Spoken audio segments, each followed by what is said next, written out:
মুভিটি শুরু হয় একটি লোকের চিঠি লেখার মাধ্যমে এবং সে চিঠিতে যা লিখেছে তা বর্ণনা করতে থাকে। এরপর ফিলিপাইনে যুক্তরাষ্ট্রের রাষ্ট্রদূত মার্গুলিস তার ছেলেকে একটি প্রাথমিক বিদ্যালয়ে নিয়ে আসেন। যখন একটি আইসক্রিম ট্রাক স্কুলে প্রবেশ করে, রাষ্ট্রদূতের ছেলে ট্রাকটি দেখে এবং তার বাবাকে আইসক্রিম কেনার জন্য অনুরোধ করে। বাবা এবং ছেলে যখন ট্রাকের কাছে পৌঁছায় তখন ট্রাকের চালক আবু সাবাল, যিনি একটি সন্ত্রাসী গোষ্ঠীর মাস্টারমাইন্ড এবং নেতা, তৎক্ষণাৎ ট্রাকটি ত্যাগ করে। পরে কোস্টারিকায় ক্রিস্টো নামে এক ব্যক্তি একটি কমিউনিটিতে আসেন এবং শিশুরা উত্তেজিত হয়ে তার চারপাশে জড়ো হয়। একজন ডাক্তার তাকে দেখে হাসেন। রাতে ডাক্তার সিআইএর এজেন্ট লিসা মোরালেস এবং তার সঙ্গী ওয়াল্টার রসের সাথে দেখা করেন। তারা ক্রিস্টো সম্পর্কে আলোচনা করেন, যিনি একজন মাদক চোরাচালানকারী হলেও সম্প্রদায়কে সহায়তা করেন, ফলে তারা তার প্রতি অনুগত থাকে। এজেন্ট মোরালেস একটি লিঙ্ক আবিষ্কার করেন যা ক্রিস্টোকে সাবালার সাথে যুক্ত করবে। এদিকে তাদের দুজনেরই অজান্তে কেউ তাদের ছবি তুলছে।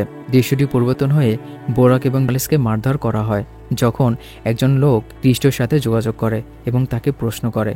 এজেন্ট মোরালেস এখনও নিজের পরিচয় গোপন রেখে নিজেকে ডাক্তার বলে দাবি করেন, কিন্তু ক্রিস্টো জানেন তিনি কে এবং তার কাজ কি। ক্রিস্টো এরপর নির্দেশ দেন এজেন্টকে জীবিত রাখার জন্য যতক্ষণ না তিনি কথা বলেন। দৃশ্যটি পরিবর্তন হয়ে কোস্টারিকায় একটি ক্যাম্পে যায়, যেখানে সৈন্যরা এজেন্ট মোরালেস এবং রসের কি হয়েছে তা নিয়ে আলোচনা করছে। তাদের এজেন্ট মোরালেসকে উদ্ধার করার নির্দেশ দেওয়া হয়।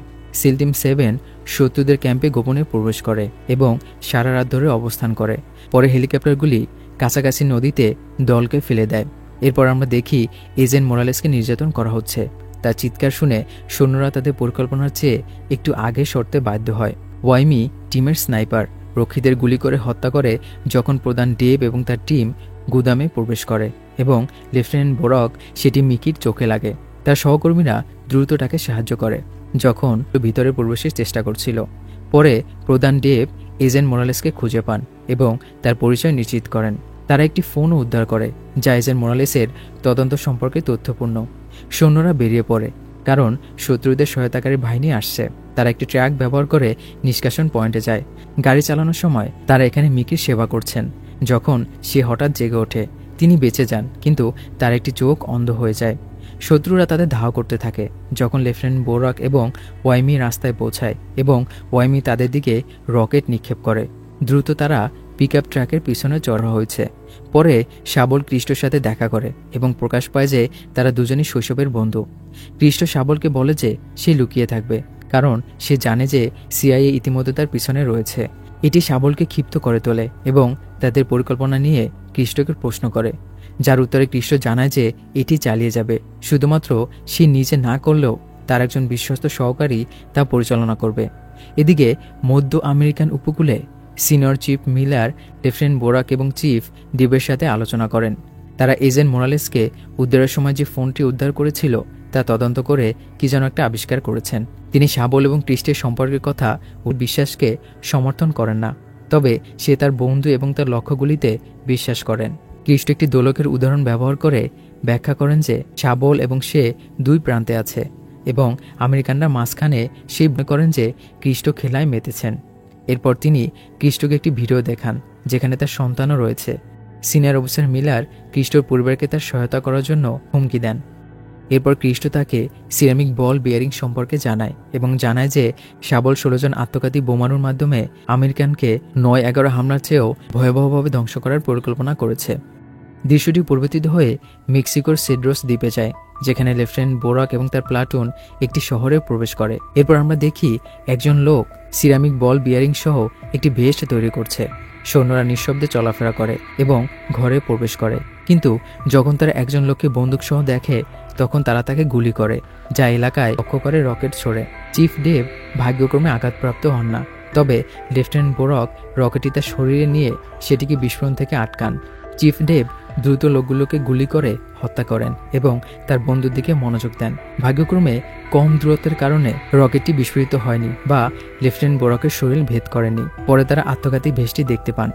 এরপর আমরা দেখি শাবল ফিলিপিনো জিহাদিদের সাথে কথা বলছে এবং তাদের যেখানে যেতে হবে সেই স্থানটি নির্দেশ করছে।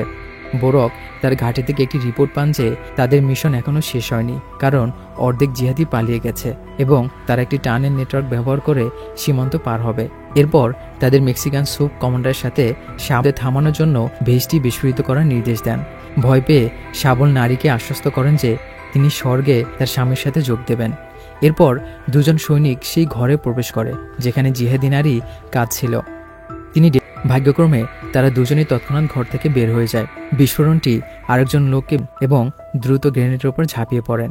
নিজের জীবন উৎসর্গ করে তার সহকর্মীদের রক্ষা করেন। পেছনে ফিরে চিফ ডেভ তার বন্ধুকে রক্তের পুলে শুয়ে থাকতে দেখে অবাক হন।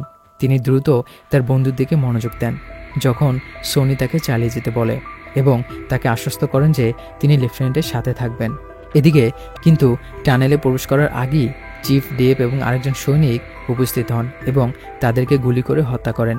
তারা চিফ ডেভের সাথে থাকা সৈনিককে নামিয়ে নেন, কিন্তু তিনি সফলভাবে গাইড এবং বাকি জিহাদিদের হত্যা করেন।